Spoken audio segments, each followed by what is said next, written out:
ရွှေဈေးတက်နေသလောက်နိုင်ငံခြားငွေဈေးဒေါ်လာဈေးဘတ်ဈေးတွေကတော့ပုံမှန်လေးပဲသွားနေတယ်15ရက်10လ2025အတွက်နိုင်ငံခြားငွေဈေးတွေကိုကြည့်အောင် US ဒေါ်လာ1ဒေါ်လာကိုမြန်မာငွေ3980ကျပ်ယူရို1ဒေါ်လာကိုမြန်မာငွေ4590ကျပ်စင်ကာပူဒေါ်လာ1ဒေါ်လာကိုမြန်မာငွေ3055ကျပ်ထိုင်းဘတ်တစ်ဘတ်ကိုမြန်မာငွေ121.95ကျပ်မလေးရှားရင်းဂစ်ကိုမြန်မာငွေ938ကျပ်ဂျပန်ယန်ကိုမြန်မာငွေ26.32ကျပ်ချိုင်းနာယွမ်တယွမ်ကိုမြန်မာငွေ956ကျပ်ကိုရီးယားဝွန်ကိုမြန်မာငွေ2.08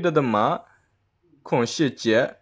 နဲ့တခြားသောနိုင်ငံခြားငွေဈေးပေါင်းများစွာကိုကျွန်တော်တို့ရဲ့ MMK Today website မှာတင်ပေးထားတာဖြစ်ပါတယ်ဒီနေ့အထူးတလဲမိတ်ဆက်ပေးချင်တာကတော့ဘတ်ဈေးရွှေဈေးနဲ့နိုင်ငံခြားငွေဈေးတွေကိုမနက်စောစောတိုင်းတင်ပေးနေတဲ့ကျွန်တော်ရဲ့ Telegram Channel လေးပဲဖြစ်ပါတယ် Telegram မှာ